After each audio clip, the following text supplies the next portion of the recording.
I would like to thank on this occasion Prime Minister, Finance Minister Jaitley and Governor Rajan for their commitment to this joint initiative. Actually, some of you might know that India and IMF have gone a long way together. India was one of the founding members of the IMF back more than 70 years ago, and ever since, our partnership has gone from strength to strength. And it is fitting that today we actually meet in India, the world's fastest growing large economy, on the verge of having its largest and youngest ever workforce, and in a decade's time, set to become the world's most populous country. So India faces an unprecedented opportunity for transformation, and as we all know, very important reforms have been undertaken under the leadership of Prime Minister Modi. Think, for example, of Make in India, Digital India, and more even promising reforms yet to come. With that, India's star shines bright. In about 10 days, India, Nepal, and many other countries actually represented here today will be celebrating the festival of Holi. Now, I'm not suggesting that we throw paint at each other, but it's simply a good day to celebrate India's flying colors, India's achievements, and I would say Asia's achievement more generally.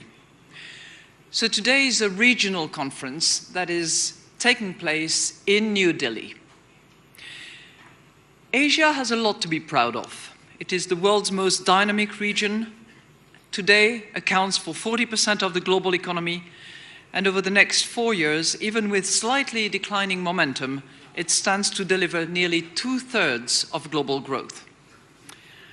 Given the vital economic role that I've just described, making the most of Asia's dynamism is going to be of great interest not just to the region, but to the world. What gains can the region build on?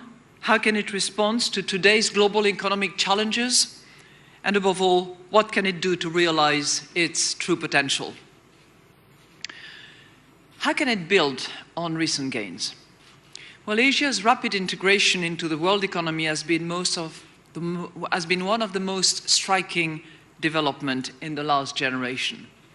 And in that relatively short time period, many countries across this vast and diverse region have achieved economic miracles, and several have become powerhouse of the global economy.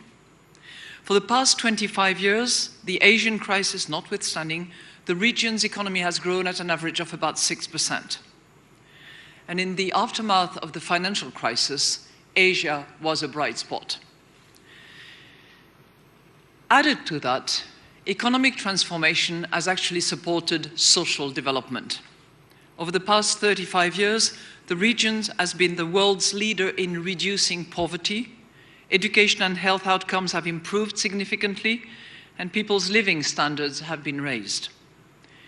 Asia has also become a byword for innovation. I don't think anywhere in the world there are people who actually are not touched or do not touch Asia's innovation products. Think about smartphones, think about cars, think about televisions, but also think about biotechnology, commercial satellites, and renewable energy. Now, this increased connectedness that Asia has actually instrumented also means that Asia is more deeply affected by the global economy and by its developments. And that global economy is actually facing significant challenges. Volatile markets and capital flows, significant economic transitions, financial tightening in many economies, the large drop in commodity prices, including oil, and escalated geopolitical conflicts. So what should be Asia's response? Well, some of the broad principles are well known. Supportive monetary policy, consistent with price and external stability objectives, one of which has been clearly identified by India back in February 2015. Growth-friendly fiscal measures, macroprudential measures to safeguard financial stability. Now, of course, I'm saying that with a very broad brush, and each of those policies should be adapted to each country and tailored to the special circumstances. But one thing is for sure, most of the countries have to undertake significant structural reforms in order to boost productivity, growth, and create jobs. Let me give you a few examples taken from some of your own countries.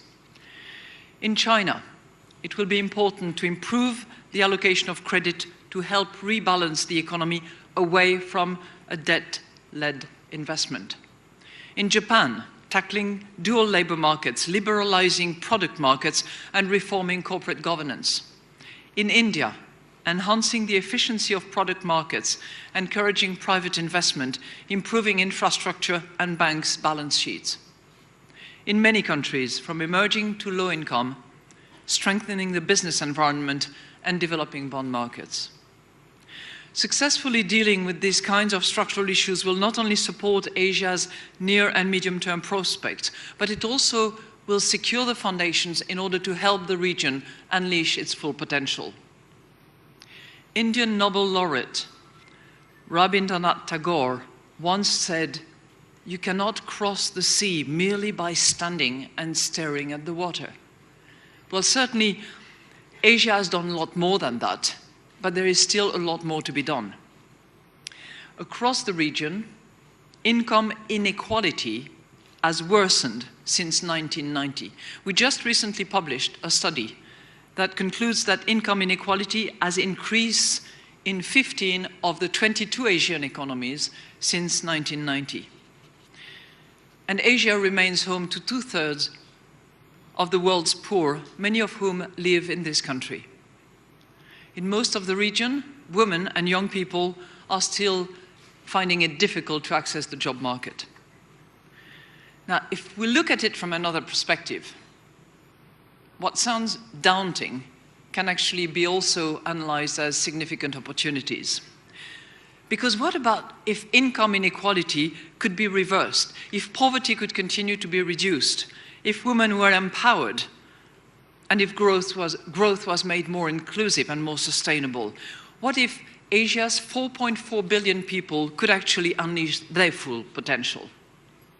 Let me suggest 6 ideas that could actually help turn what seems daunting into opportunities.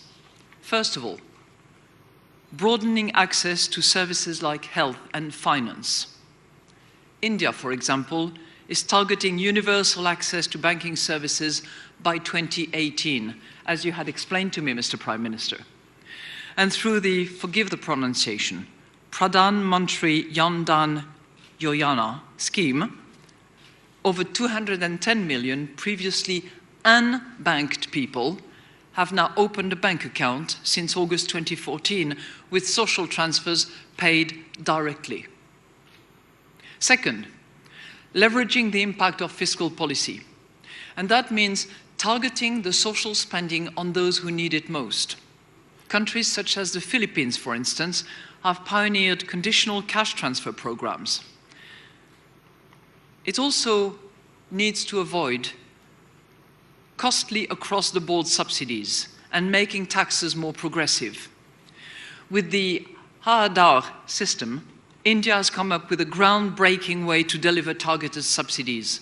Almost 1 billion people have Aadhaar numbers and the potential to use this for delivering payment and other services. And I understand that under the bill that was voted yesterday, all such transfers will have to actually be made through that Aadhaar system, which will be critically important for women. And this brings me to my third point.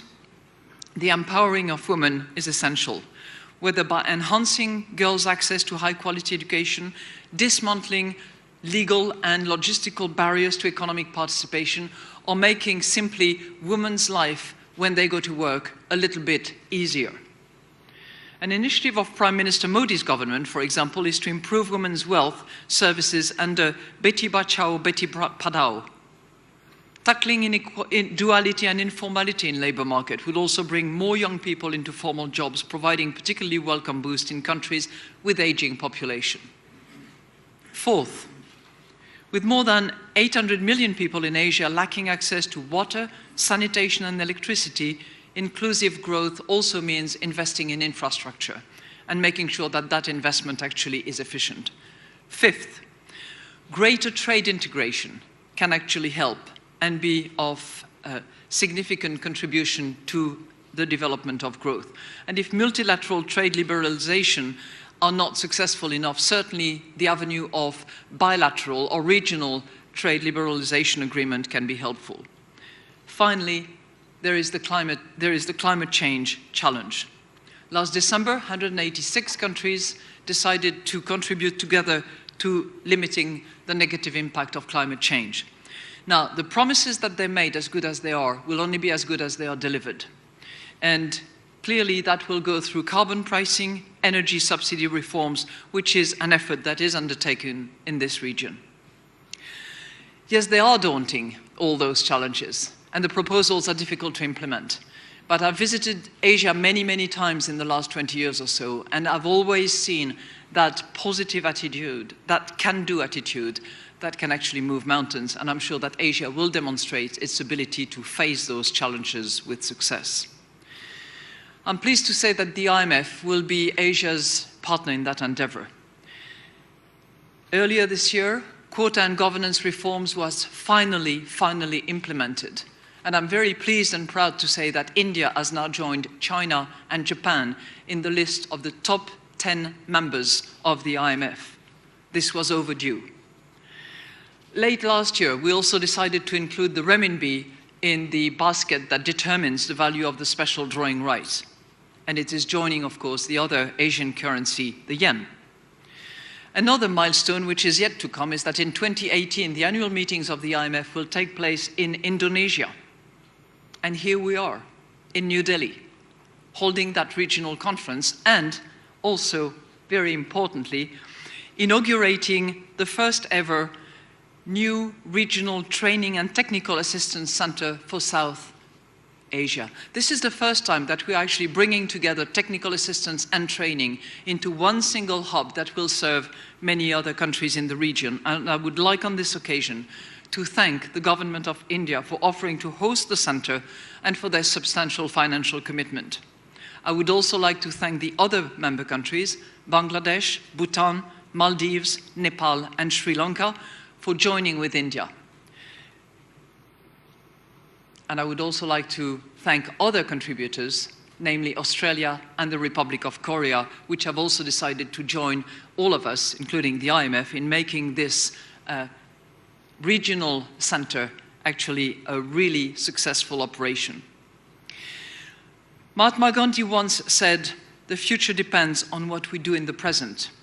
This region's dynamism presents a historic opportunity to invest in the future and to advance Asia. Doing so will not only put Asia on the path to sustained growth, but also strengthen its role in the global economy and as a key contributor and as a leader for the 21st century. Madam Lagarde, this event is another example of your fondness for India and Asia. I congratulate you on being appointed as Managing Director for a second term. This reflects the confidence the world has in your understanding of the global economy and your ability to lead this institution.